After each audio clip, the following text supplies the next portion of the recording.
آگے ہیں جی محمد ارشد ہیں لاہور سے، وہ کہتے ہیں جی کل معیشت بچانے کے لیے حکومت نے فیصلہ کیا ہے کہ کاروبار رات 8 بجے تک بند کر دیا جائے گا، اس کا حکم جاری کیا جائے گا۔ اور دوسری طرف شادیوں پہ بھی پابندی، وہ جو میرج ہالس پہ پابندی۔ تو میں تو آج کل کالم نہیں لکھ رہا، ہمارے ادارے کا بھی اخبار نہیں آیا، میں بڑا کرتا رہا یہ سوچ کے کہ میں لکھوں کہ تم شادیوں پر ہی پابندی لگاؤ، تو تم سے 22 کروڑ 24 کروڑ تو سنبھالا نہیں جا رہا، آبادی بند کرو، سنبھالے نہیں جا رہے، بے شرموں کی طرح تم گورنمنٹ بھی سوئی ہوئی ہے، شادیاں ہی بند کر دو، میرج ہالس کیا بند کرنے ہیں؟ نہ ہوگا بانس نہ بجے گی بانسری، شادیوں پہ پابندیاں لگا دو۔ یہ اس طرح کی حرکتیں کر کے ڈیسپریشن میں آدمی اس طرح کی حرکتیں کرتا ہے، کہتے ہیں نا ڈوبتے کو تنکے کا سہارا۔ تنکا ڈوبتے ہوئے آدمی کو بچا نہیں سکتا، لیکن ڈیسپریشن میں آدمی کرتا ہے۔ یہ حکومت ڈیسپریٹ ہے، بہت برا حال ہے ان کا، اور بھی آگے آگے دیکھیے ہوتا ہے کیا۔ تو باقی تاجروں کا تو ان کی پہلے تباہی مچی ہوئی ہے، پولٹری والے چیخیں مار رہے ہیں، مرغی یہ جو کیا جس کو پولٹری چکن، یہ بھی لوگوں کو نہیں ہے، برائلر بھی نہیں نصیب ہوگا، وہ بھی چھن جائے۔ یہ گوروں کا احسان ہے ہم پہ، مرغی تو پرانے وقتوں میں بھی متمول گھروں کا، ادروائز اشفاق احمد مرحوم کا ایک جملہ بڑا خوبصورت ہے کہ غریب آدمی تو اس وقت مرغی کھاتا ہے جب اس کی مرغی بیمار ہو یا وہ خود بیمار ہو۔ یہ تو حال ہے۔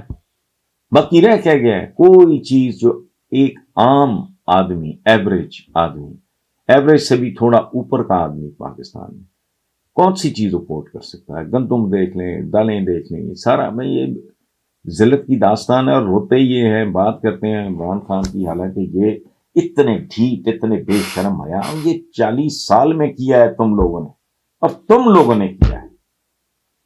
وہ عمران نے کیا کیا ہے زیادہ، وہ تو تمہارے لیے ہوئے قرضے ادا کرنے کے لیے قرضے لیتا ہے، اس نے کیا کچھ نہیں مانا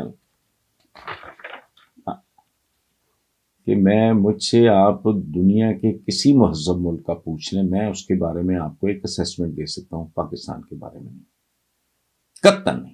پی این اے سے معاہدہ ہو چکا تھا، ذوالفقار علی بھٹو کا جاولا تھا، کوئی یہاں کچھ نہیں۔ سو آپ نے یہ پوچھا آگے ہونے والا کیا ہے، اس کا تو سچی بات ہے میرے پاس کوئی جواب نہیں۔ میں لوگوں کی طرح شارٹ ان دا ڈارک کروں، ٹیوے مارنا اور اندھیرے میں تیر چلانا، وہ میں نہیں کرتا۔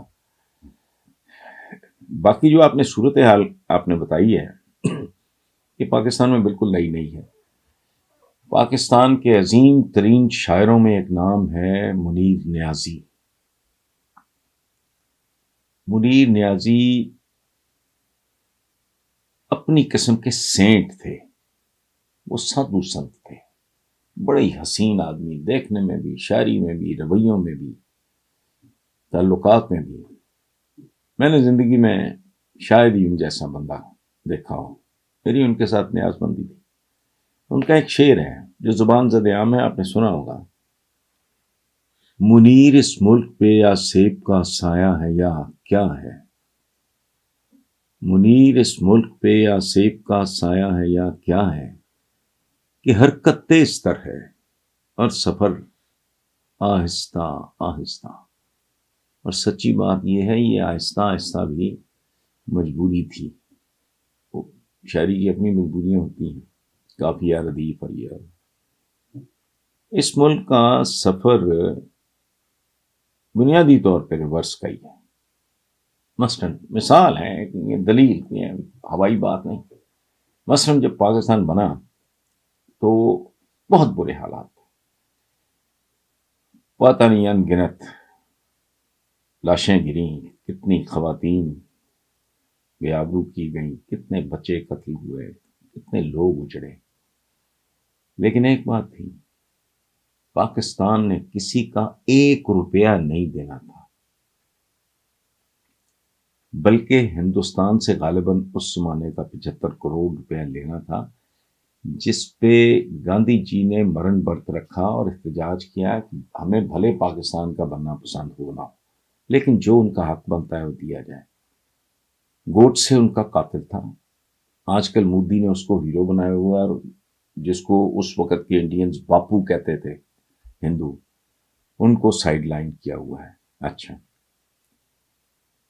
عرض کرنے کا مقصد یہ ہے کہ اس وقت پاکستان میں کسی کا زخموں سے چور چور تھا پاکستان، اور پاکستان کے عوام، لیڈر شیڈر کسی کو ظاہر ہے کچھ نہیں ہوا، اس وقت بھی کچھ نہیں ہوا تھا، لیکن لوگ تباہ حال تھے۔ اس کے بعد جب آفیسز میں کامن پینز نہیں تھی، کانٹوں سے پیپر کو، تو آج کیا ہے 75 سال بعد آدھا ملک آپ گوا بیٹھے ہیں۔ اس وقت ان کی آبادی ہم سے زیادہ تھی بنگلہ دیش کی، ٹیکنیکلی دیکھا جائے، اور میجر رول تھا ہی ان بنگالیوں کا قیام پاکستان، یو پی سی پی کے لوگوں کا، اور ان کا پنجاب کا کوئی رول نہیں ہے۔ یہ تاریخی بات کر رہا ہوں، میں اپنی طرف سے کوئی بات نہیں کر رہا۔ وہ آپ نے گوا دیا۔ آج آپ کی مالی، اقتصادی، معاشی، جو بھی کہہ لیں آپ، صورتحال کیا ہے؟ آپ کا ہر وہ بچہ بھی گروی پڑا ہے جو بھی پیدا نہیں ہوا۔ یہ جو منیر نیازی صاحب نے لکھا تھا نا، اس ملک پہ آسیب کا سایہ ہے، عجیب لوگ ہیں، بھٹو کہاں کا پڑا ہوا، وہ بھی تینوں فقیروں، اچھا بے نظیر بھٹو، وہ پتہ نہیں بابا دھنکا ہوتا تھا، اس سے چھڑیاں کھایا کرتی تھی، بعد میں نواز شریف نے بھی اس کے پاس جانا شروع کر دیا۔ ایوب خان دیکھ لیں آپ، اس سے پہلے وہ پتہ نہیں پیر دیول شریف وغیرہ کے وہ مرید تھے۔ آج کل جو صورتحال ہے وہ بھی آپ کے سامنے ہے۔ مجھے اعتراض نہیں ہے، ہر آدمی کی اپنی زندگی ہے، کوئی اگر یہ پیری مریدی یا قبر پرستی تو بالکل ٹھیک ہے، کرتا رہے، لیکن میں کبھی کبھی ایک بات سوچتا ہوں، اور وہ صرف یہ ہے کہ وہ دنیا جو چاند ستارے فتح کر رہی ہے، کر چکی ہے، ریسنٹلی امریکنز نے سیڈ بھیجا ہے ٹماٹر کا، کہاں؟ خلا میں اگانے کے لیے، مریخ تک وہ پہنچ گئے ہیں۔ ان کا کبھی کوئی میں نے نہیں سنا آج تک، کبھی، کہ وہ ان کے کوئی پیر ہوں، آستانے ہوں، پتہ نہیں، آئی ڈونٹ نو۔